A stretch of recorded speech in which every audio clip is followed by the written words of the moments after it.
The heavy iron gates of the maximum security prison groaned open, releasing a slender, middle-aged woman.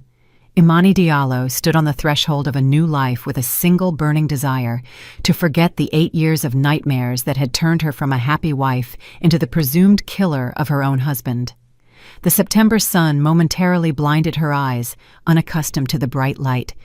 Clutched in her hands were a worn-out duffel bag containing her few possessions and an envelope stuffed with cash she'd saved working for years in the prison's garment workshop. Only $30,000. Her entire fortune after 8 years of life. Imani walked slowly down the dusty path leading from the facility to the bus stop. Each step felt heavy, not physically, but morally. The world had changed during those years, but she remained the same 30-year-old woman arrested on suspicion of killing her husband. Now she was 38, and ahead lay the terrifying unknown. The memories of that terrible night still haunted her. 8 years ago, she and Cairo had fought over money. He came home late, reeking of alcohol and unfamiliar cologne. Imani shouted at him, demanding an explanation for where he was blowing their family savings.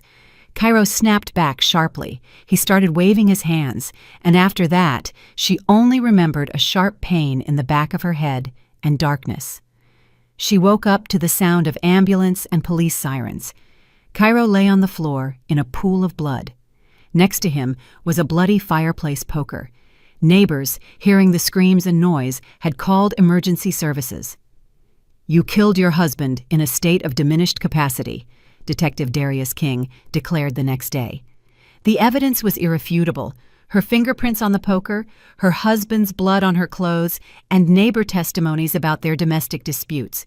Her public defender, a young, inexperienced lawyer assigned by the state, didn't even try to mount a serious defense. 8 years in a maximum security facility for involuntary manslaughter in a moment of passion, the judge pronounced the sentence. Imani remembered her legs buckling, the courtroom blurring before her eyes. She screamed that she was innocent, that she didn't recall how it happened, but no one listened. In prison, the first few months were the hardest. Imani couldn't accept the idea that she was capable of killing anyone, especially Cairo, whom she had once loved. Yes, their marriage had been falling apart for the last 2 years. Yes, her husband had started drinking and coming home late, but killing him seemed unthinkable. In time, she learned to survive the prison environment. She worked in the sewing shop, read books from the meager library, and corresponded with the few friends she had left. Gradually, the letters became fewer and then stopped completely. People forget. It's natural. The only bright spot in the gray prison days was her friendship with Ayana, an older woman serving time for white-collar crimes. Ayana became Imani's mentor, almost a mother. It was Ayana who taught her never to lose hope and to believe in justice.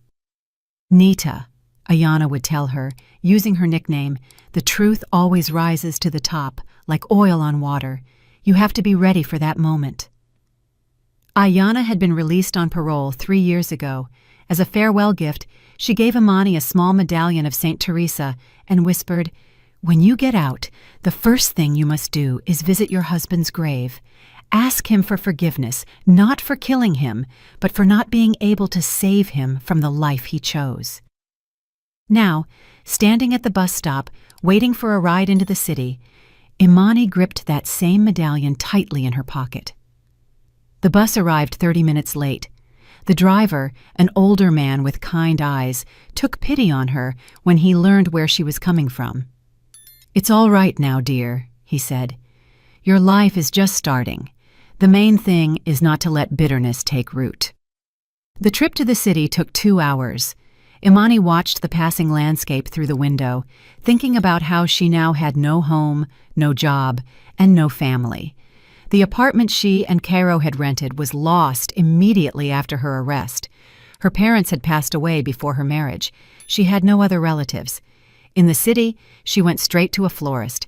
She chose a modest bouquet of 6 white chrysanthemums, the only thing she could afford. The young salesperson looked curiously at her worn clothes and pale face. "For a grave?" she asked sympathetically. "For my husband," Imani replied curtly. The cemetery was located on the outskirts of the borough. Imani got there on 2 different buses, saving every penny. It was approaching evening when she finally reached the gates of the Oakwood Memorial Park. The groundskeeper, a stocky man about 45 years old, sat in his shed reading a newspaper. Seeing Imani with flowers, he nodded and waved her through. Cairo Diallo's grave was in a distant corner of the cemetery, among simple burial plots without expensive monuments. 8 years ago, Imani wasn't allowed to attend the funeral. She was under investigation. Now, for the first time, she saw her husband's final resting place, a simple metal plaque with his name, last name, and dates of life, Cairo Diallo, beloved husband and son. Imani gave a bitter smile. Beloved husband. If those who wrote those words knew how things really were. She knelt before the grave and began clearing the weeds that had grown during years of neglect. No one had tended the grave. Cairo's parents had died long ago. He had no other relatives. Imani carefully placed the flowers she'd brought and cried silently. The tears weren't for the dead husband, but from the painful realization that 8 years of her life had vanished without a trace. 8 years stolen by an unjust sentence that could not be returned. She was only 30 when they arrested her, and now she was 38. The best years wasted in vain. Imani was so focused on tidying the grave that she didn't notice she was being watched. Only as the sun began to set and the evening chill settled in the air did she feel a steady gaze. Turning around, she saw a little girl hiding behind a nearby headstone. The girl was only about 6 years old, no more. Blonde hair braided into 2 pigtails, large gray eyes that held curiosity mixed with fear. She was dressed simply but cleanly, in a plaid dress and a light jacket. "Hello?" Imani called out softly, wiping her hands with a wet wipe. "What's your name?" The girl hesitantly emerged from her hiding place, but maintained a safe distance. She clearly had been taught to be wary of strangers. "Lumi," the little one answered in a quiet voice. "And who are you?" "I've never seen you here." "I'm Imani. This is my husband's grave," the woman explained, pointing to the fresh flowers. "And what are you doing here so late? Where are your parents?" "Daddy works." The girl pointed toward the shed at the cemetery entrance. "We live here. Mommy died when I was little." Imani felt a pang of sympathy. The child was growing up among graves with a groundskeeper father. What kind of childhood could a little girl like that have? "And how old are you, Lumi?" "I turned 6 last month." The girl relaxed a little, seeing Imani's kind demeanor. "Daddy says I'm starting school soon." In Imani's bag were some candies she'd bought, intending to eat them on the bus. But she hadn't touched them. Now she pulled out a shiny wrapper and offered it to the girl. "Would you like a piece of candy?" Lumi looked at the sweet distrustfully, but temptation was stronger than caution. She moved closer and took the candy. "Thank you," she said politely, immediately unwrapping it. "Sweetheart, has your dad worked here long?" Imani asked, hoping to start a conversation. "Yeah." The girl nodded, sucking on the candy. "My dad, Victor, says he's been the groundskeeper for 5 years now, and we live in the little house by the gate." So this Victor started working here after Cairo died, Imani thought. But he might still know something or have heard something from the previous groundskeeper. "And before your dad, did someone else work here?" "Grandpa Nick worked here." The girl chattered freely now, apparently craving conversation with someone other than her father. "But he got sick and went to the hospital, and then he passed away. Daddy says Grandpa Nick used to tell lots of interesting stories about the cemetery." Imani felt this conversation could be important. What if that Grandpa Nick knew something about Cairo's funeral? After all, he was buried 8 years ago, and Victor has only been working here for 5 years. And what kind of stories did Grandpa Nick tell? Lumi paused, obviously recalling the tales she'd heard from her father. Different things. About how spooky it is here at night, about bad people who come around, and also... The girl suddenly broke off and looked at Imani with a thoughtful gaze. "And also, what?" Imani gently prompted her. "And also, Grandpa told Daddy that some of the graves here are strange, that not always what should be in them is actually in them." Imani's heart began to pound faster, but she tried not to show her anxiety. "What do you mean, not what should be in them?" Lumi shrugged. "I don't know. Daddy doesn't like talking about it much. He says Grandpa was just old and made things up." The girl looked intently at Cairo's grave, then back at Imani. "Auntie Imani, is it true that your husband is buried here?" "Of course it's true. Why do you ask?" Lumi moved closer to Imani and lowered her voice to a whisper. "Auntie, there's nobody in there. Do you want me to tell you a secret? Daddy Victor said he saw them take something out of this grave, at night. Men came in a big car."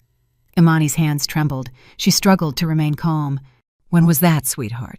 "I don't know exactly. Daddy wasn't telling me. He was telling his friend, Uncle Boris. They thought I was asleep, but I was listening." The girl smiled guiltily. "Daddy said it was maybe 3 or 4 years ago. He wanted to chase them away at first, but they gave him money. A lot of money." Imani felt dizzy. If what the little girl was saying was true, someone had opened Cairo's grave. But why? And what could they have taken from there? "Lumi, are you sure your dad was talking about this grave?" She pointed to Cairo's headstone. The girl nodded. "Yes, I know it well. It's close to our little house, and I pass by here often. Daddy told Uncle Boris that the men dug right here near the metal plaque." Imani rose from her knees and looked around. The cemetery was emptying out. Most visitors had left. In the distance, she could see the groundskeeper making his rounds before closing. "Sweetheart, can I talk to your dad?" The girl became alarmed. "Why? You won't tell him I told you about the grave, will you? He'll be mad at me then." "I won't tell him, I promise. I just want to ask if they need any help here. Maybe I could do some work." This was only half the truth. Imani needed to stay in the city for at least a few days to find out more about what she'd heard, but she had almost no money. A job at the cemetery didn't seem like an attractive prospect, but right now, she wasn't in a position to choose. "Daddy!" Lumi shouted loudly, waving toward the approaching man. "There's an auntie here who wants to talk to you." Victor approached them with an even stride. He was a man about 45, of average height, with a simple open face and observant brown eyes. He was wearing overalls and work boots. "Good evening," he greeted her politely. "Victor is the name. I came to visit someone, my husband." Imani pointed to the grave. "I'm Imani. I just arrived in the city recently. I wanted to ask if you need any help here. I can clean up, water the flowers, whatever." Victor scrutinized her with an appraising look. It was clear he was used to judging people by their appearance and mannerisms. "Have you worked anywhere before?" "I have," Imani answered evasively. "I have varied experience. The last few years were at a textile factory." "Lumi, go home," the father told his daughter seriously. The girl reluctantly walked toward the shed, looking back at Imani. "You understand, Imani, that the work here is specific. Different people come here. Not all of them are, well, normal. You have to know how to calm some people down and put others in their place if necessary." "I understand," Imani nodded. "I'm not afraid of difficulty." "And where will you live? Do you have an apartment?" Imani expected this question and had prepared an answer beforehand. "For now, I'm renting a room from acquaintances, but if the work is permanent, I'll rent something separate." Victor remained silent, considering the proposal. "All right. Come back tomorrow morning. We'll try it for a week. I won't pay much, but the work isn't complicated. The main thing is to be responsible and honest." "Thank you so much." Imani was genuinely relieved. "What time should I come?" "At 8 o'clock in the morning. The cemetery opens at 9, but before that we need to check everything and sweep up any trash." As Imani left the cemetery, her thoughts were in turmoil.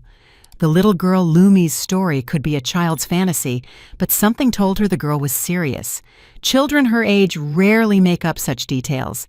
If Cairo's grave was truly opened, why? What were they looking for there? And most importantly, who were those people who came at night with money for the groundskeeper? Imani walked through the dark city streets toward the bus stop, and for the first time in 8 years, she felt like she had a purpose. Maybe she could finally find out the truth about that terrible night that destroyed her life. The next morning, Imani was at the cemetery exactly at 8. She had spent the night in a cheap motel near the bus station, the only place she could afford, as the future was uncertain and she needed to conserve cash. The room was tiny and not very clean, but it provided a roof over her head and time to think. Victor was already waiting for her by the entrance, sipping from a thermos. Seeing Imani, he nodded and handed her a bucket. "We'll start with the main walkways," he explained. "We need to rake up the fallen leaves and sweep the pavers. Then we'll check the garbage cans. We had a lot of visitors yesterday, so there's probably a lot of trash." The work turned out to be less strenuous than she expected. Imani was used to physical labor from prison, so she worked quickly and effectively. Victor watched her with approval. "You have working hands, that's clear," he remarked during a break. "Where did you work before, if it's not a secret?" Imani had anticipated this question and prepared a plausible answer. "Different places. The last few years at a textile plant. It closed down recently. Had to look for a new job." "I see. There are job problems everywhere now." After lunch, when the flow of visitors slowed, Imani decided to cautiously broach the subject that interested her. "Victor, you've worked here long?" "Going on the 5th year now. Before me, it was Grandpa Nick, bless his soul. He was a good man. Taught me a lot." "And he passed away?" "Yeah, about 2 years ago. Age, sickness. Almost made it to 80. Victor sighed. "He used to tell me all sorts of stories about the cemetery. It was interesting to listen." "What kind of stories?" Victor looked intently at Imani, as if assessing whether he could trust her with such information. "All kinds. About unusual visitors, about strange cases. He used to say he'd seen everything in 30 years of working here."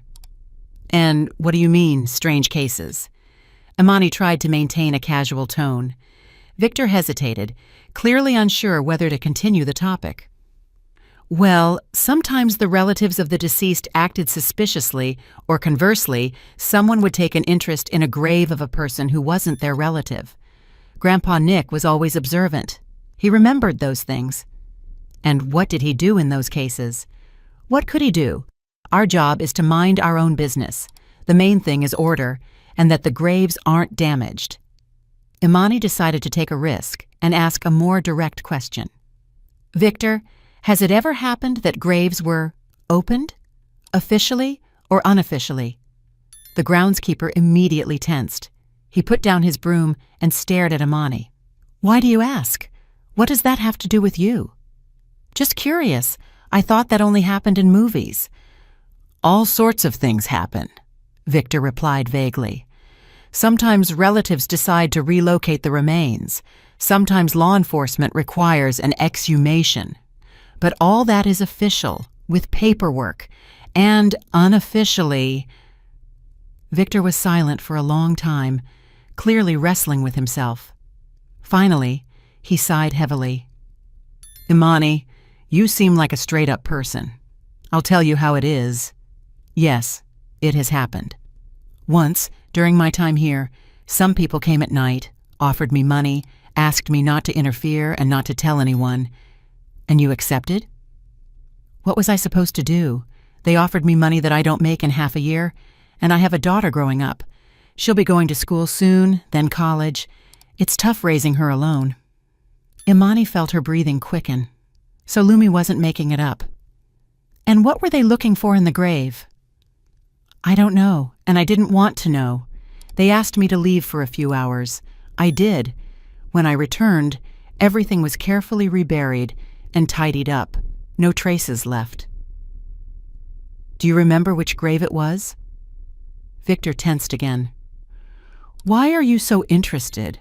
I don't get these questions." Imani realized she was pushing too hard. She needed to act more carefully. "I apologize if the questions seem odd. It's just that I've never worked in a cemetery before, so I'm curious." "All right." Victor relaxed slightly. "Just don't tell anyone about this. If management finds out I was involved in that kind of stuff, I'll be fired. Of course, I won't say anything." The rest of the day passed with routine tasks. Imani helped visitors find the necessary plots, swept the paths, and watered flowers on abandoned graves. She even enjoyed the work. After the confined atmosphere of prison, being outdoors was a relief. In the evening, after the cemetery closed, Imani went to the city library. She needed to find information that might shed light on the circumstances of Cairo's death. The library had internet access, and Imani decided to look up local newspaper archives. The librarian, an elderly woman with glasses, helped her find the necessary section. Imani scanned the electronic archives of the City Gazette from the year of Cairo's death. In the March 15th issue, there was a small note. Homicide in the city, domestic dispute leaves man dead. Cairo Diallo, 31, died from injuries sustained during a conflict with his wife. Suspect detained. Imani continued browsing, searching for any mention of herself or her husband. A month after the murder, in the April 18th issue, her attention was caught by a completely different article. The Bank of the Americas branch robbed, $50 million haul. Criminals stole a large sum of money from the vault, approximately $50 million. Investigation seeking the culprits.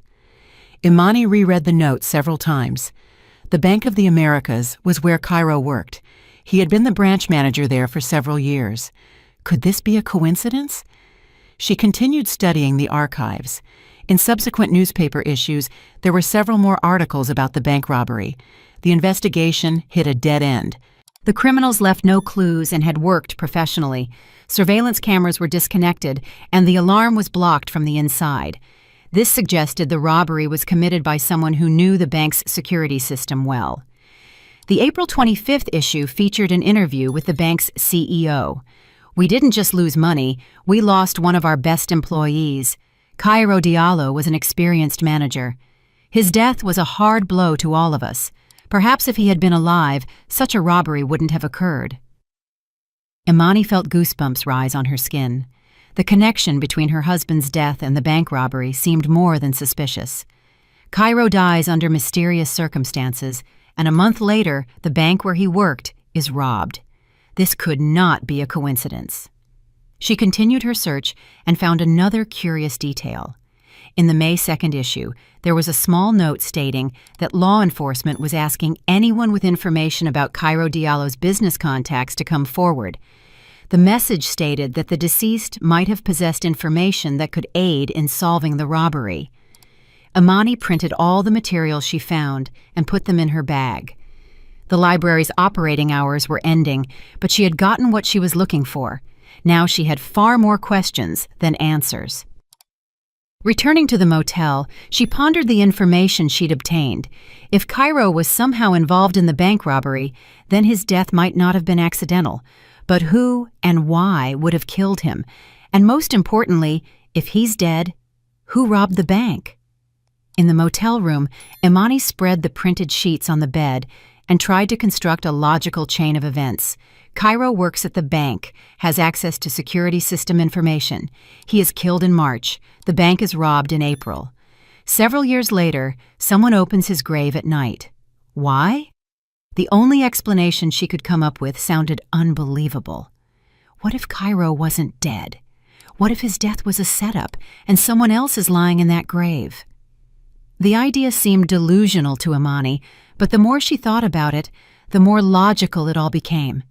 Cairo could have faked his own death to rob the bank, unimpeded, and escape. And she, the only witness to those events, was framed for murder. But how was that technically possible? She remembered the blood, the unconscious body of her husband. Was it all a cleverly staged scene? Imani lay down but couldn't sleep. Her mind raced with increasingly incredible thoughts. Tomorrow she absolutely had to talk to someone who remembered Cairo, who knew about his work at the bank. Perhaps his former colleagues could provide crucial information. In the morning, upon arriving at work, Imani decided to question Victor in more detail about the night the grave was opened. She chose a moment when there were few visitors in the cemetery. "Victor, yesterday you told me about the people who came at night.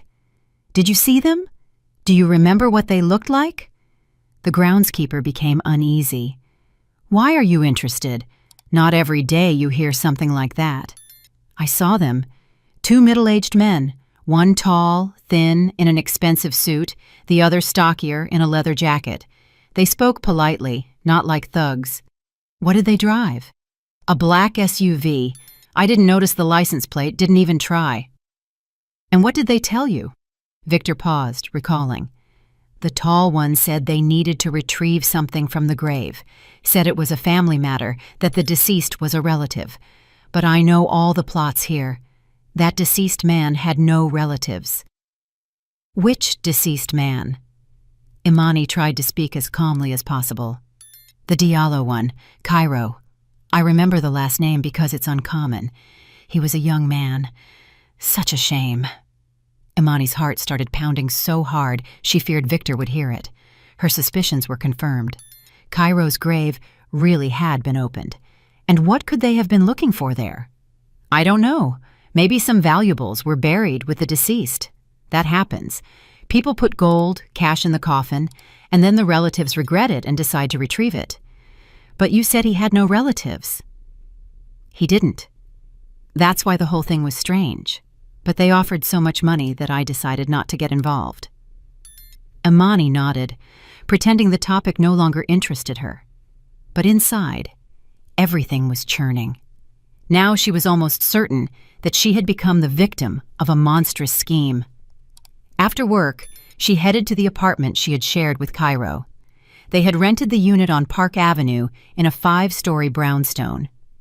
Imani remembered the address by heart. The building was still there, looking even more dilapidated than 8 years ago. Imani climbed to the second floor and knocked on the door of the apartment opposite her old one. Her neighbor, Valentina, an elderly woman who was always aware of all the neighborhood gossip, lived there. Valentina, looking older and much frailer, opened the door. Seeing Imani, she cried out and clutched her hand to her chest. "My God, Anita, they let you out."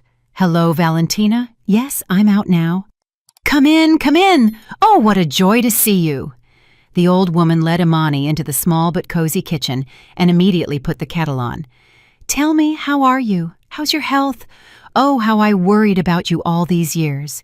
"Thank you. Tell me, Valentina, do you remember that night when everything happened?" The elderly woman's face darkened. "How could I forget? It was awful, screaming noise. Then the police and the ambulance came. The whole building was in an uproar.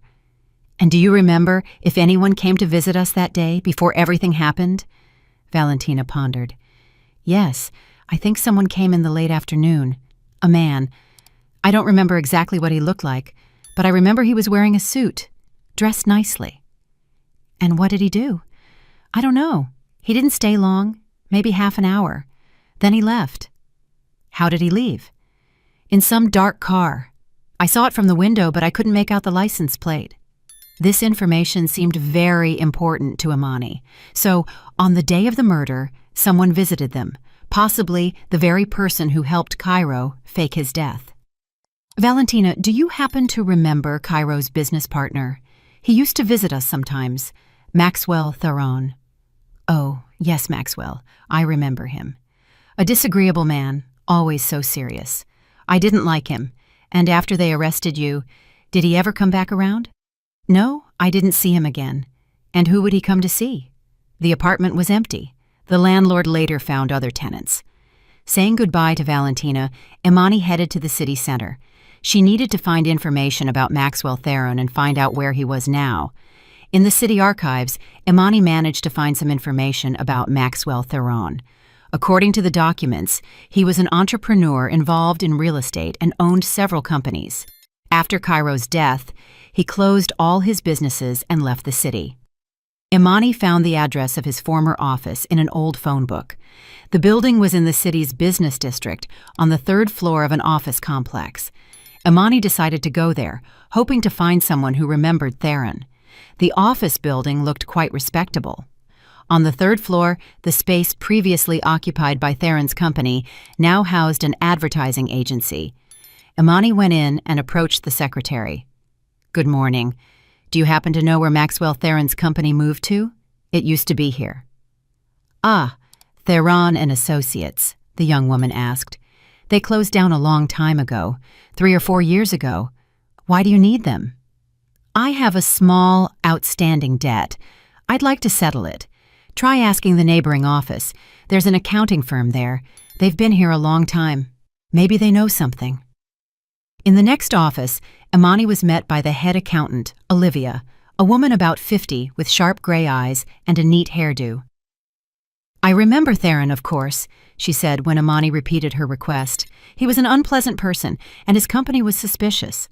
"Suspicious in what sense?" Olivia looked around, making sure no one was listening, and lowered her voice. "The money movements were strange.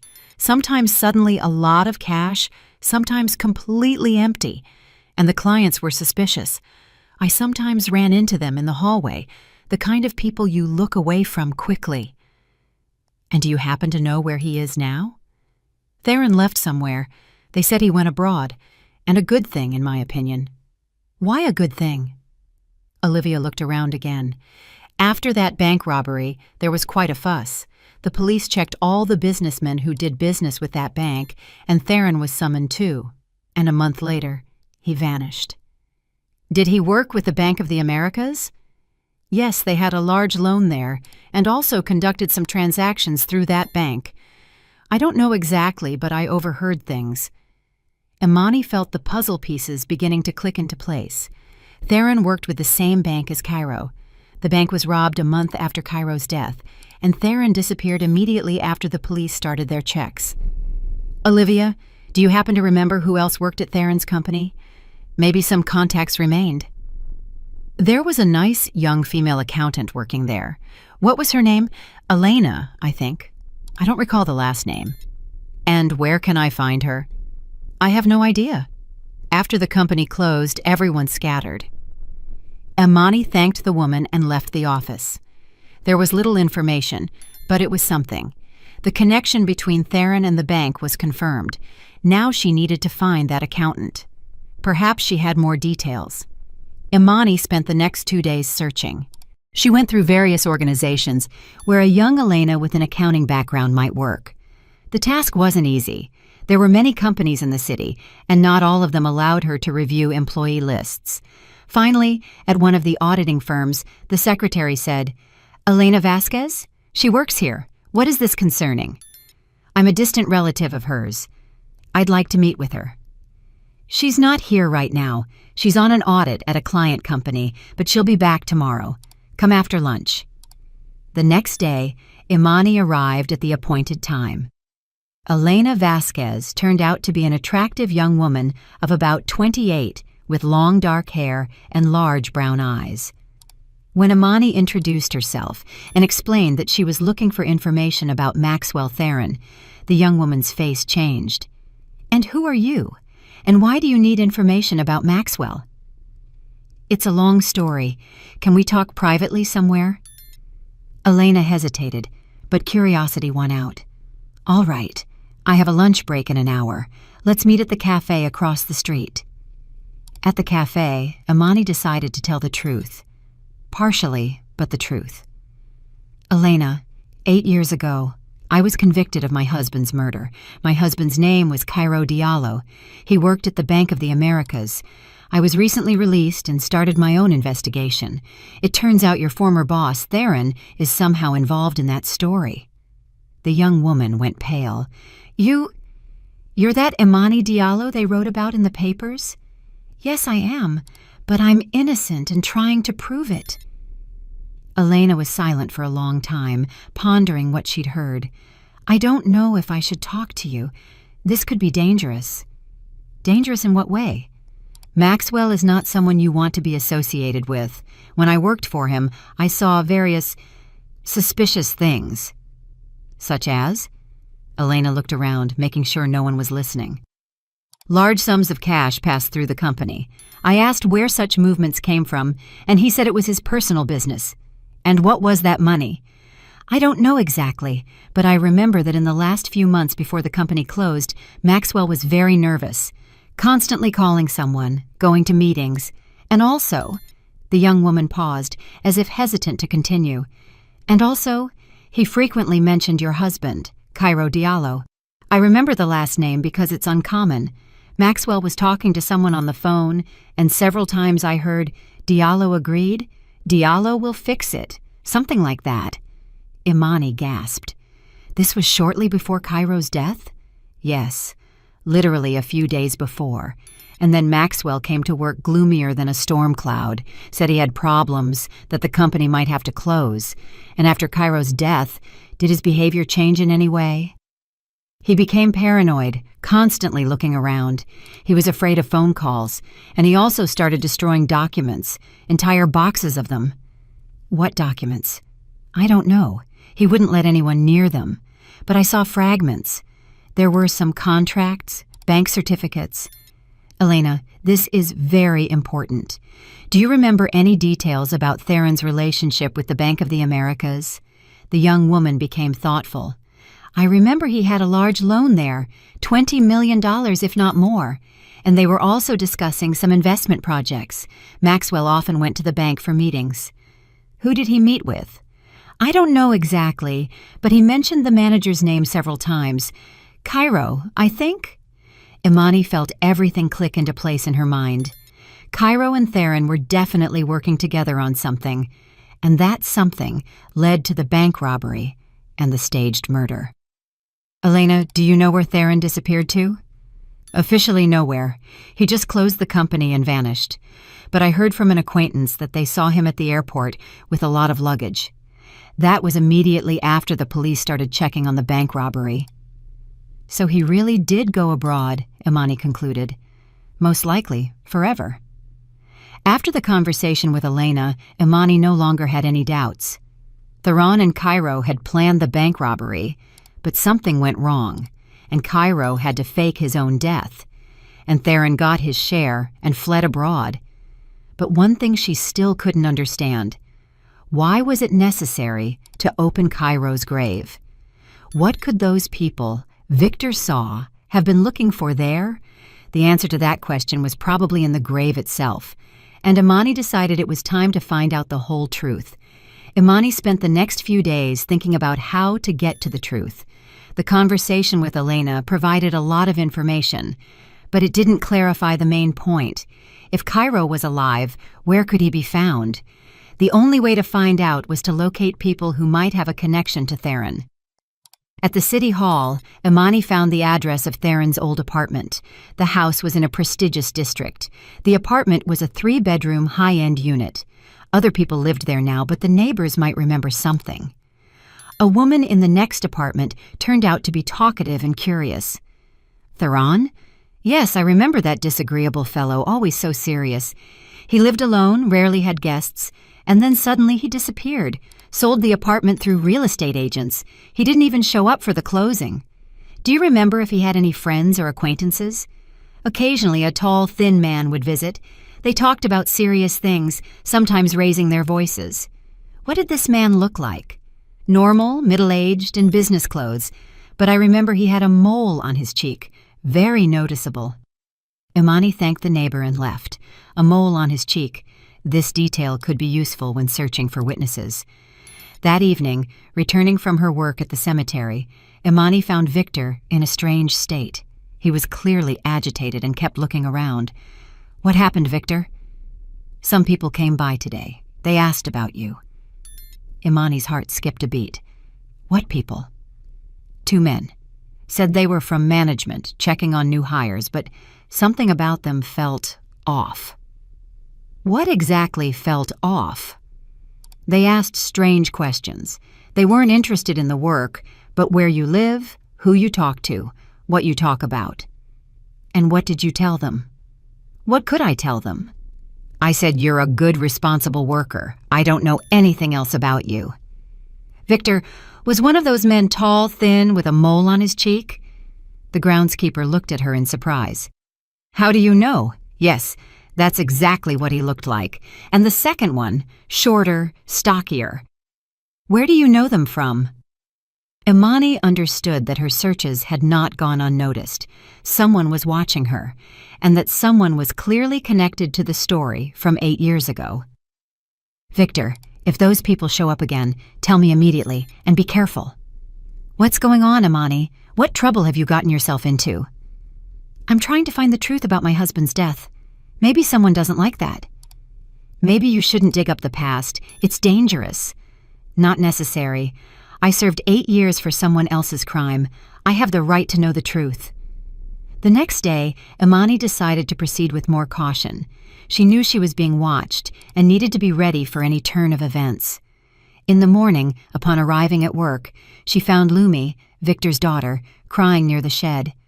"What happened, sweetheart?" "Daddy is sick. He has a high fever. He's lying down." Imani entered the groundskeeper's small house. Victor lay in bed, pale. He was mumbling something incoherent about some people, about money, about how he shouldn't have accepted it. "Lumi, I'm going to call an ambulance," Imani said. "In the meantime, you look after Daddy." When the paramedics arrived, the doctor examined Victor and frowned. "Looks like poisoning. He needs to go to the hospital." Poisoning? What could he have been poisoned with? "It's not clear yet. We need tests." They took Victor to the hospital. Lumi stayed with Imani, who asked her acquaintance from the motel to look after the girl. In the evening, after the cemetery closed, Imani went to the hospital to visit Victor. He was conscious, but looked very weak. "Imani," he whispered, "those people came again yesterday. After you left, they offered me some tea, said they were tired from traveling, and this morning I felt sick. They poisoned you?" "It looks like it, and they also threatened me. Said if I keep telling anyone about that night when they opened the grave, Lumi will suffer." Imani felt a chill run down her spine. These people would stop at nothing. "Victor, you have to go to the police." "No," he said sharply. "I can't. I have a daughter. I can't put her in danger." "Then what should we do?" "Leave the city before it's too late. Those people are dangerous." But Imani couldn't leave. She was too close to the solution to give up now. Besides, if she left, who would protect Victor and Lumi? The next morning, working alone at the cemetery, Imani noticed a black SUV driving slowly along the road that ran next to the fence. The car stopped at the entrance, and 2 men got out, exactly the ones Victor had described. Imani quickly hid behind a large headstone and began to observe. The men walked directly toward Cairo's grave. The tall one with the mole on his cheek pulled out a phone and called someone. "She works here," he was saying. "Comes every day. The groundskeeper is in the hospital. We can make our move." The second man looked around. "And where is she now? She must be here. Her things are near the shed." Imani realized she had walked into a trap. There were only 2 exits from the cemetery, the main gate where those people were and the service gate on the other side, but it was locked, and Victor had the keys. She moved silently from monument to monument, trying to reach the service exit. Maybe she could climb over the fence, but as she approached the far part of the cemetery, she saw a third person standing near the service gate, the same stocky man in the leather jacket Victor had described. Imani was trapped. 3 clearly unfriendly men, and nowhere to run. She had her phone in her pocket, but calling the police meant putting Lumi in danger. Suddenly, she heard a voice. "Imani, are you here?" It was Elena Vasquez, the accountant she had spoken with recently. The young woman had entered the cemetery through the main gate and was looking for Imani. "Elena," Imani whispered from behind the monument. "Quiet. There are dangerous people here." The young woman came closer, and Imani quickly explained the situation. "Oh my God!" Elena gasped. "What should we do?" "Do you have a car?" "Yes, it's in the parking lot." "Listen carefully. You're going to walk over to the main entrance now. Tell those men you're looking for the cemetery administration. Distract them for a couple of minutes, and I'll try to get over the fence. If they suspect anything, say you don't know them. Tell them you need a death certificate for a relative for tax purposes." Elena nodded and headed toward the entrance. Imani watched as she spoke to the men, showing some documents from her bag. Seizing the moment, Imani quickly ran toward the fence in the far corner of the cemetery. The fence here was lower and didn't have barbed wire on top. She climbed over it, scraping her hands and tearing her clothes, but she made it out onto the street. A few minutes later, Elena caught up with her, panting. "I told them I was looking for the administration, and they said the administration is in the city. They seemed to believe it." "Thank you so much. You saved my life." They quickly got into Elena's car and drove away. Only when the city was behind them did Imani feel relatively safe. "Elena, why did you come to the cemetery? How did you know where to find me?" The young woman smiled awkwardly. "After our conversation, I couldn't settle down. You mentioned getting a job at the cemetery. I kept thinking about what I told you about Maxwell and your husband, and I decided I knew something else important, and I needed to tell you." "What exactly?" "Remember I said Maxwell was destroying documents? Well, he didn't destroy all of them. I have copies of some papers at home. I made them for accounting purposes and then forgot to hand them over." Imani's heart pounded. "What documents?" "Contracts with the Bank of the Americas. And something else interesting. Maxwell's correspondence with a person named Alex Romano." Imani froze. "Elena, this is very important. Where are those documents?" "At home, in my closet. I haven't even read them closely. I just put them in a folder." They drove to Elena's apartment. The young woman lived in a studio apartment in a housing development. She pulled out a thick folder of documents from the closet. "Here, look, there's everything. Contracts, certificates, letters." Imani began to review the papers. Most were standard business documents, but suddenly her attention was drawn to one sheet. It was a letter from Alex Romano to Maxwell Theron, dated in March of the year Cairo died. "Maxwell, everything is going according to plan. Tomorrow will be the accident, after which I can act freely. In a month, when things calm down, we will carry out the bank operation. Your task is to provide the alibi and the channels for moving the money. After that, we meet at the agreed location and divide the profits. Don't forget our agreement about the grave. In a few years, it will be necessary to retrieve important documents from there." The letter was signed A. Romano. Imani reread the letter several times. There it was, written proof that Cairo had faked his own death. And now she knew they were looking for some important documents in his grave. "Elena, do you understand what this means?" "No. What?" "It means my husband is alive. He faked his own death to rob the bank and escape, and I was framed for the murder of a person who didn't even die." The young woman gasped. "But how is that possible? There was forensic analysis, body identification. Apparently it was all arranged. Someone else is lying in that grave, and Cairo is hiding under the name Alex Romano. So what do we do now?" "We have to find Alex Romano and prove that he is my living husband." Imani understood that to prove her innocence, she needed more serious evidence than a letter of dubious origin. It was necessary to find out exactly who was buried in the grave under the name Cairo Diallo. At the city hospital, her former medical school classmate, Chloe Nzinga, worked. Imani remembered that Chloe worked in the pathology department. Perhaps she could help with information about the autopsy of Cairo's body. Meeting Chloe at the hospital was risky. Theron's people could be there. Imani asked Elena to find Chloe's home address and arrange a meeting there.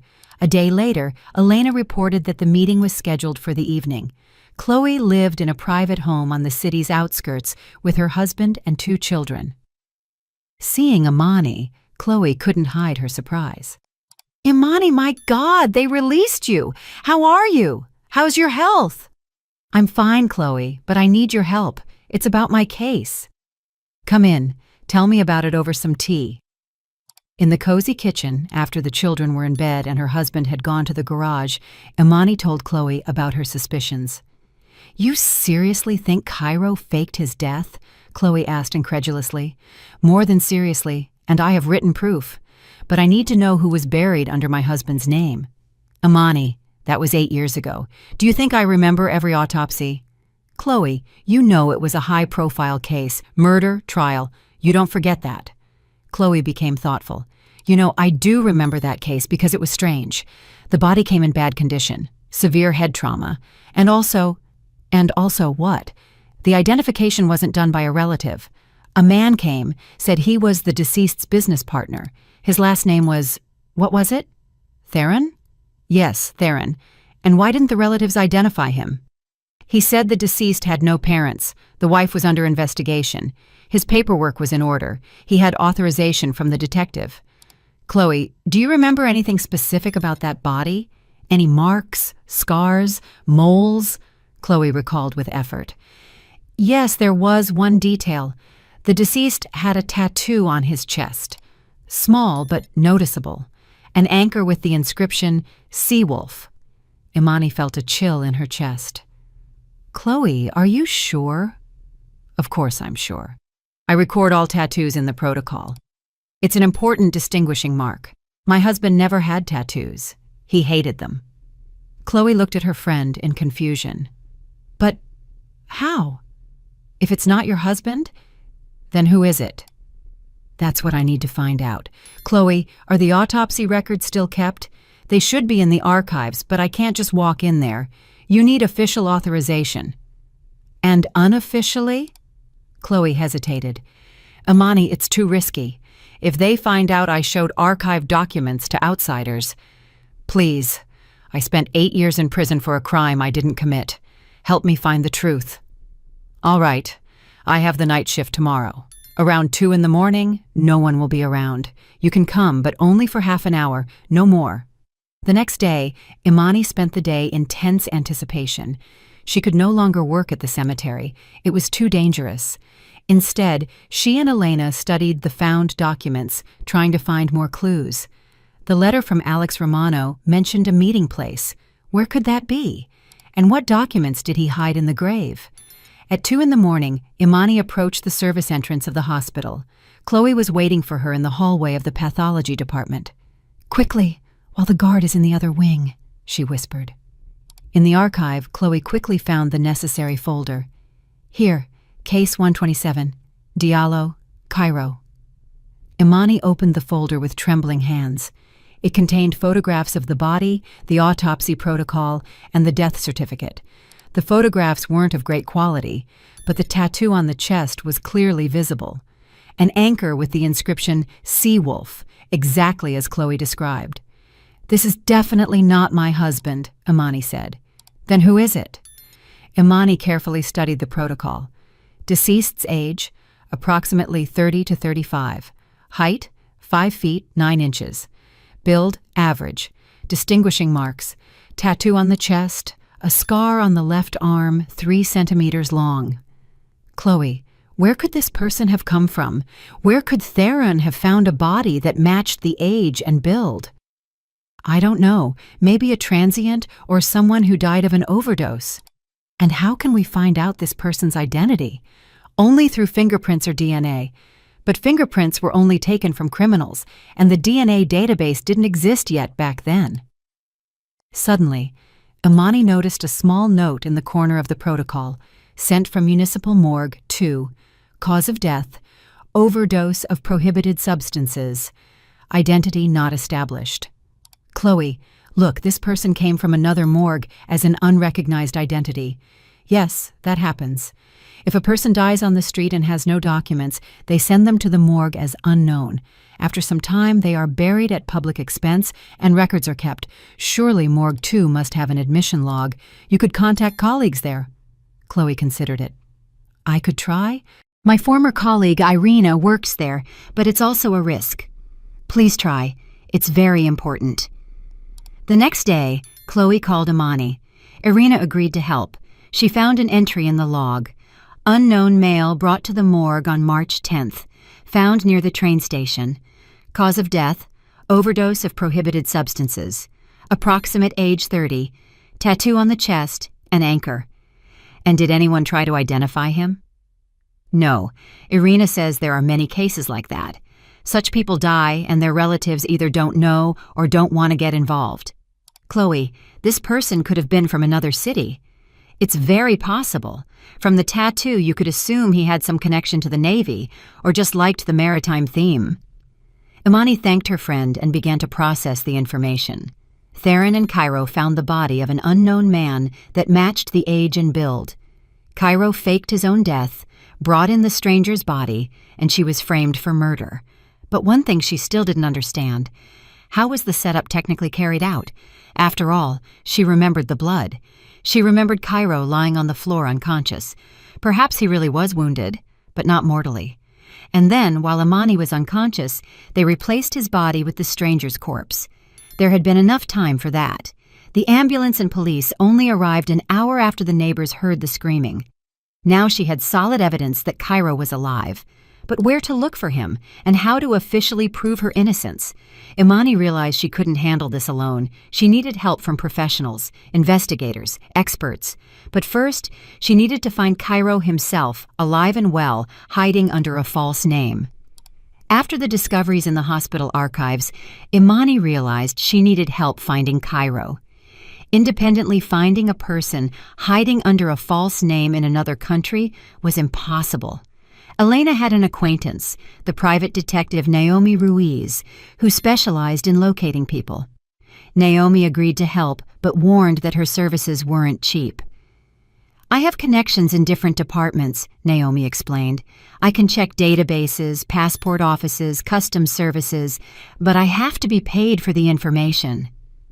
Imani had a catastrophically small amount of money, but Elena offered to lend her the necessary sum. Naomi started working with enthusiasm. In 3 days, she called with the first results. "Your Alex Romano is a real person, but the interesting thing is that all the documents he used to get his passport were fake." "How did you find that out?" "I have an acquaintance in the passport office. By the way, I paid him well to check the documents. The birth certificate is fake, the registration certificate too, all done very professionally, but fake." "And where is he now?" "Officially, he left for Turkey. He hasn't appeared on U.S. territory in a long time, but I have connections in travel agencies. I'll try to find out the details." A few days later, Naomi brought sensational news. "Your Alex Romano is living in Antalya. He owns a chain of restaurants. He is married to a local woman. They have a son. He lives under the name Alex Romano. He slightly altered his last name for convenience." Imani felt faint. So, Cairo really was alive. He had a new family, a new life built with stolen money and at the cost of her ruined destiny. "What should we do now?" Elena asked. "We have to force him to come back to the U.S., Imani said decisively, "and confess what he did." "But how? He's not stupid. He won't come back voluntarily." Imani remembered the letter she found in Theron's documents. It mentioned documents hidden in the grave.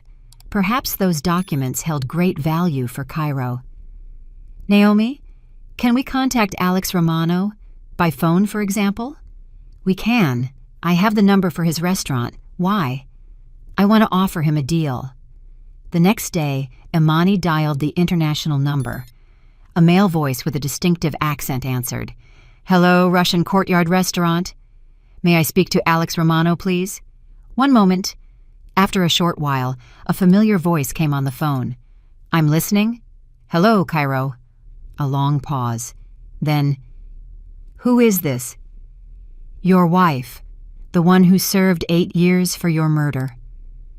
An even longer pause. "I don't know what you're talking about. You have the wrong number." "No, I don't have the wrong number. I know everything. I know about the bank robbery, about Theron, about the fake documents, and I know that in your grave lies a deceased man with a seawolf tattoo." The silence was so long that Imani thought he had hung up. "What do you want?" Cairo finally asked. "To meet and talk. I'm not coming to the U.S. I think it's in your best interest. After all, I have something you need." "What exactly?" "The documents from your grave. The very ones you asked Theron to retrieve in a few years." Another pause. "How do you know about the documents?" "I have your correspondence with Maxwell. All of it." "What are you proposing?" "Come to New York City. We'll meet in a public place. You get your documents, and I get a written confession that you faked your death." "You're crazy. I'm not confessing to anything." "Then your documents will end up with Interpol and the Turkish police. I think they'll be interested to know who Alex Romano really is and where he got the money for his restaurant business." A long pause. Imani could hear Cairo breathing heavily. "What guarantees do I have that you won't set a trap for me?" "I'm not Theron. I just need justice. You confess to staging your death. I get exonerated, and then everyone lives their own life. And if you don't come, Then I'll hand over all the documents to the district attorney's office and Interpol. They'll find you sooner or later." Cairo was silent, pondering the proposal. "Where is the meeting?" he finally asked. "In New York, at a coffee shop in a shopping mall. A busy place. Tomorrow at 2 in the afternoon." "I can't do tomorrow. The day after tomorrow." "All right. I'll be waiting." Imani gave him the address and hung up. Her hands were trembling with tension. She knew she was taking an enormous risk. Cairo could bring people with him or not show up at all. "Are you sure this is the right decision?" Elena asked. "It could be dangerous." "There's no other way out. If he doesn't come, I'll really hand everything over to the DA, and if he comes, I'll try to convince him to make the right choice." Naomi suggested organizing the meeting to maximize Imani's safety. "We'll choose a coffee shop with a good vantage point. I'll sit at a nearby table. At the slightest sign of danger, I'll call mall security." Imani agreed. She had no experience in such matters, and a professional's help was essential. The day before the meeting, Imani went to the cemetery one last time as an employee. Victor had been released from the hospital and was back at work. He looked frail, but was recovering. "Imani, thank you for looking after Lumi. And what about those people?" "They haven't shown up again. I think they won't be back. I have information about them that will stop them." "And you're not coming back to work?" "No, Victor, I need to finish something. Something very important." She said goodbye to him and to little Lumi, who gave her a drawing, a woman with a bouquet of flowers next to a monument. "That's you, Auntie Imani," the girl explained. "You're a good person." Imani could barely hold back her tears. These people had become dear to her in a short time, and tomorrow it would be decided whether she could get her stolen life back or if everything would stay the same. On the day of the meeting, Imani arrived in New York City on the morning bus. Her anxiety was so intense that she had barely eaten anything since the morning. In her hands, she carried a small bag with copies of all the documents she had managed to find. The Hudson Center Mall in downtown Manhattan was chosen for a reason: a crowd of people, surveillance cameras, and security. The coffee shop was on the second floor, with a good view of the entire shopping area. Naomi arrived 30 minutes before the appointed time and sat at a table in the opposite corner of the cafe. Imani took a seat by the window, from which she could see the escalator. Exactly at 2 in the afternoon, a man in a dark suit and sunglasses ascended the escalator. Imani recognized him instantly. It was Cairo. He had changed in 8 years. He was tanned, had gained weight, and wrinkles had appeared around his eyes. But his gait and mannerisms were the same. He looked around, spotted Imani, and slowly approached her table.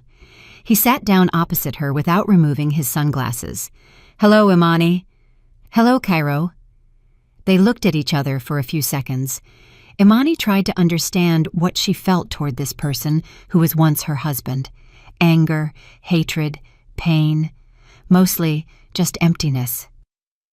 "You look good," Cairo said. "Prison didn't break you." "Don't make small talk. Get to the point." "Fine. Where are the documents?" "First, you answer some questions. Why did you do this?" Cairo removed his sunglasses and rubbed the bridge of his nose. His eyes were still gray, but now they showed fatigue and fear. "I needed a lot of money. Fast." "For what?"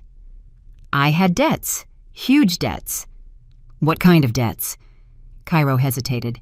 "Gambling debts.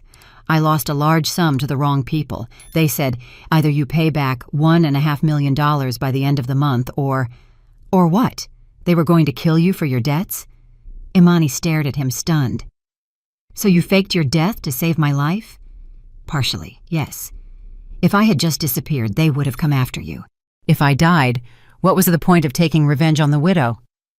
"But then why did I end up in prison?" "That wasn't supposed to happen." Cairo leaned across the table toward her. "The plan was different. You were supposed to find my body, call the police, and then the investigation was supposed to establish that it was an accident." "What went wrong?" "Theron screwed up. He hit you too hard. You were unconscious for too long, and when you woke up, you started screaming that you didn't remember anything. That seemed suspicious. So, Theron was the one who hit me? Yes. According to the plan, he was supposed to just lightly stun you so you wouldn't interfere with the body switch. But the blow was harder than calculated. Imani felt a wave of clarity. She finally knew the truth about that night. And they decided that if I was charged with murder, it was even better. No one would look for other versions. Cairo lowered his eyes guiltily. I didn't want you to go to prison. I thought the lawyer would find a way to prove your innocence. 8 years, Cairo. 8 years of my life. Forgive me. It's too late for forgiveness. Now tell me, where are the documents you hid in the grave? What documents? I didn't hide anything in the grave. Imani looked at him in surprise. Don't lie. I have your letter to Theron where you write about the agreement regarding the grave, and that important documents will need to be retrieved from there in a few years. Show me that letter. Imani took the copy out of her bag. Cairo read it carefully and frowned. This is not my letter. How is it not yours? The signature is yours. A. Romano. The signature might be mine, but I didn't write the letter. I never called myself Romano in correspondence with Maxwell, and I didn't hide any documents in the grave. Then who wrote this letter? I have no idea, but if someone opened the grave looking for documents, that person was mistaken. Imani thought about it. So the letter was a forgery, but why would someone need to fake correspondence between Cairo and Theron? Cairo, where is Theron now? I don't know. After the bank robbery, we parted ways. I went to Turkey, he went somewhere in Europe. It's unknown where. We haven't communicated since. And how did you split the money? Half and half, $25 million each. And you opened the restaurant business with that money? Yes. What else was I supposed to do? There was no turning back. Suddenly, Imani noticed that Cairo was constantly looking around. He was clearly nervous and in a hurry. Did you come alone? Yes. Well, in principle, yes. What do you mean, in principle? Listen, Imani, let's finish this quickly. Give me the documents you have, and I'll sign any confession. Just make it fast. Why are you in such a hurry? Who are you afraid of? Cairo didn't answer, but his anxiety was contagious. Imani looked around and noticed that Naomi was also looking anxiously in their direction. Cairo, what's going on? I was followed from Turkey. Someone found out I was flying to New York. It's possible they're here. Who are they? I don't know. Maybe Theron's people, or maybe those same creditors I once hid from. At that moment, 2 men approached their table. Imani recognized them immediately. They were the same people who came to the cemetery and poisoned Victor. Cairo Diallo, the tall one with the mole on his cheek, said, "What a small world. We've been looking for you for a long time." Cairo turned pale. "I don't know you. But we know you. And very well. You owe us money. A lot of it." The second, stockier man sat down next to Cairo, blocking his escape path. "And this, I presume, is your wife?" The tall one nodded toward Imani. "The one who killed you. Funny story." "What do you want?" Imani asked, trying to speak calmly. "We want the money your husband stole from our bank. $50 million plus interest for 8 years. We represent the interests of some investors in the Bank of the Americas, private investors who don't like publicity." Imani understood that she had walked into a real trap. These people were clearly not joking, and there was no help to be expected. "I don't have that much money," Cairo said. "The restaurant generates income, but not that much. That's your problem. You have 2 weeks to find the money. Or what? Or we tell the Turkish police who Alex Romano really is, and at the same time we inform the U.S. Attorney's Office where to find the resurrected deceased." The tall man took an envelope from his pocket and placed it on the table. "Here are our coordinates. 2 weeks, Diallo. No more." The men stood up and left as suddenly as they had appeared. Cairo sat, pale and bewildered. "Who were they?" Imani asked. "I have no idea, but they know everything about me." "Cairo, what if they're Theron's people? Maybe he decided to get rid of you." "I don't know. Maybe. Listen, what if we join forces? You help me officially prove my innocence, and I help you find the real culprits of the robbery. What do you mean, real culprits? You and Maxwell robbed the bank. I'm sure of it. But maybe someone used them. Maybe Theron didn't even come up with the robbery plan. Cairo looked at her thoughtfully. You know, now that you mention it, the robbery plan was actually too detailed for Maxwell. He's not that smart. And also what? When we split the money, he turned out to have more information about banking systems than I expected, as if someone had explained everything to him in detail. So, they had another accomplice? Possibly. And possibly he's demanding the money back now. Imani realized the matter was much more complicated than she thought, but now she had an ally, albeit an involuntary one, who was interested in exposing the truth. All right, Cairo, we'll work together, but on one condition. You sign a written confession about staging your death. Right now. Cairo nodded. I'll sign it. I have no choice left. The next day, Imani and Cairo met in a cheap motel room on the outskirts of New York City. Cairo wrote and signed a detailed confession in which he described the entire scheme of faking his death. The document was notarized. The notary didn't ask unnecessary questions for the appropriate fee. Now you can go to the district attorney and demand a review of the case, Cairo said. You have all the proof of your innocence in my death.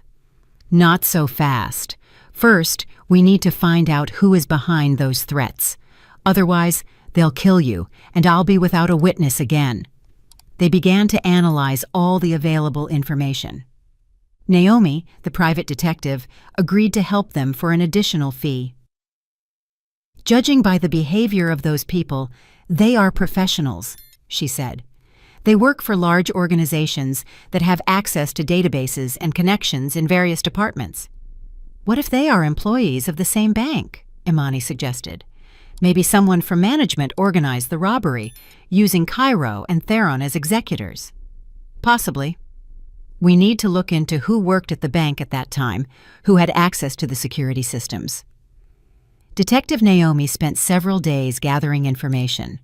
The results were interesting. The CEO of the Bank of the Americas, Garrett Fierro, had been fired half a year after the robbery. The official reason, disagreements with shareholders. The unofficial one, suspicion of involvement in the robbery. And where is he now? That's the interesting part. He moved to Cyprus, opened a consulting firm there, lives very richly, although he couldn't have such official income. And what about the bank's head accountant? Solange Casas also resigned. Now she works at a private auditing firm, but her standard of living is also suspiciously high. So, half the bank's management got suddenly rich after the robbery. Exactly. And now, listen to the most interesting part. I found information that Fierro and Casas met with Theron several times, even before the robbery. There are witnesses. Imani and Cairo exchanged glances. So they were in on it from the beginning, Cairo said. They used Maxwell and me as executors, and they stayed on the sidelines. And then they decided to get rid of the witnesses and take all the money for themselves, Imani added. But how do we prove it? Naomi smiled. Maybe we don't have to prove it. If my assumptions are correct, Theron is alive and hiding somewhere in Europe. We need to find him and make him talk. The search for Theron took another week. Finally, Naomi reported, Maxwell Theron is in Montenegro. He lives under the name Mark Theron. Formally, he runs a small real estate business, but the amounts in his accounts do not match his declared income. Can we contact him? We can. I have his phone number. Imani decided to call Theron herself. He didn't answer immediately, and his voice was cautious. I'm listening. Maxwell, it's Imani Diallo. A long pause. Imani, but you're in prison. I'm out. I found out the whole truth about that night. I know Cairo is alive. I know about the bank robbery. What do you want?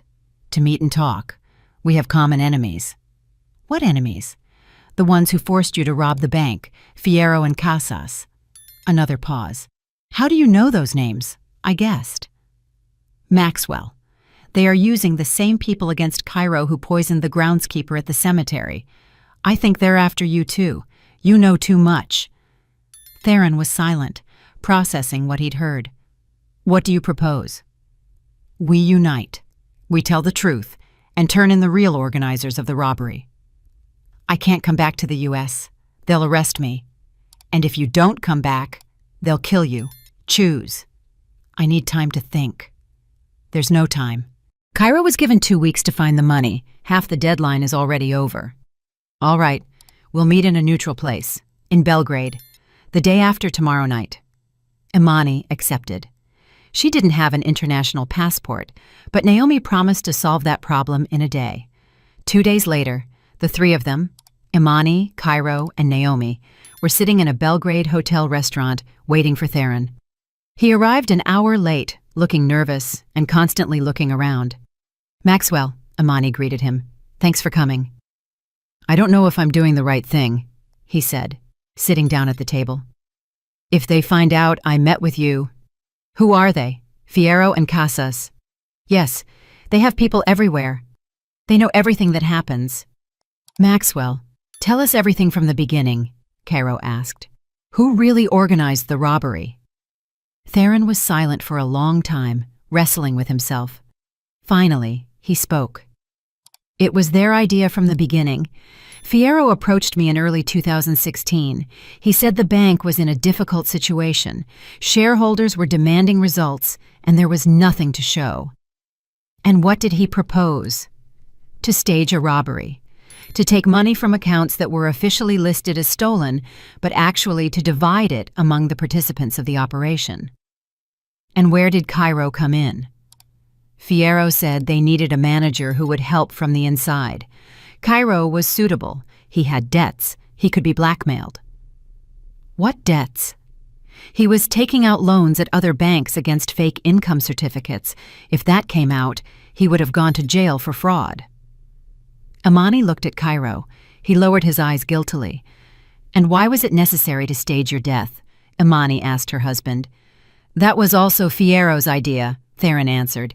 "He said after the robbery there would be an investigation. Checks. If Cairo was still alive, they might start suspecting him. If he died shortly before the robbery, he would be a victim rather than a suspect." "But why did they frame me?" "That wasn't planned. According to the plan, Cairo's death was supposed to look like an accident.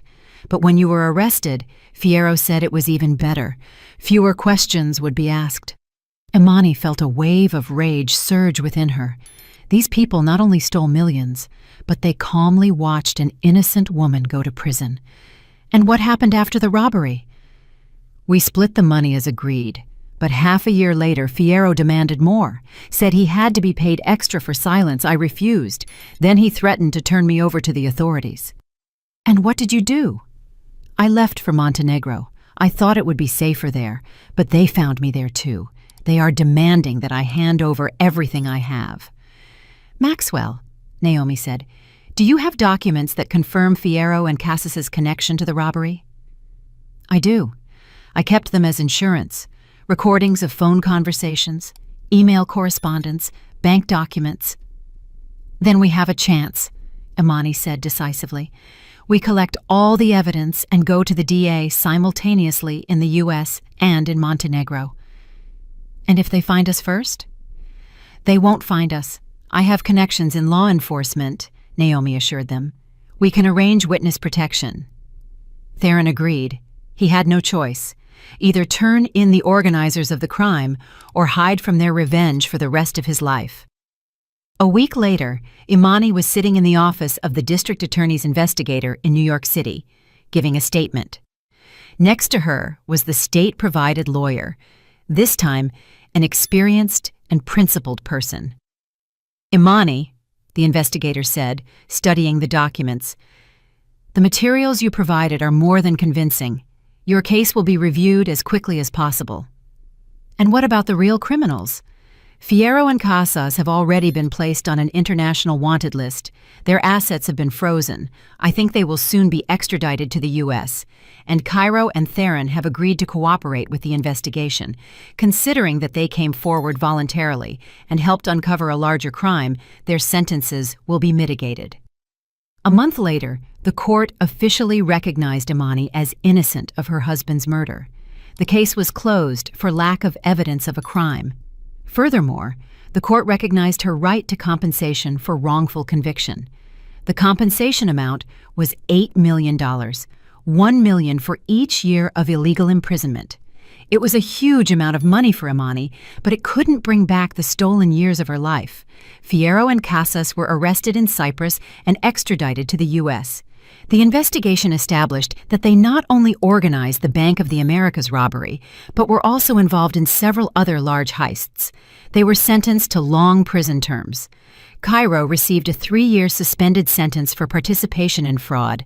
Theron got off with 2 years in a low-security facility. The people who threatened Cairo and poisoned Victor turned out to be Fierro's mercenaries. After their employer's arrest, they disappeared and were not seen again. Victor recovered completely and continued working as the groundskeeper at the cemetery.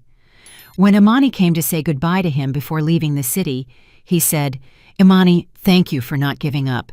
If it weren't for you, we would have continued living in fear."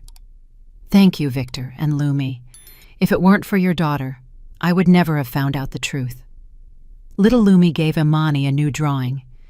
This time, the woman wasn't next to a grave, but walking down a path toward the bright sun.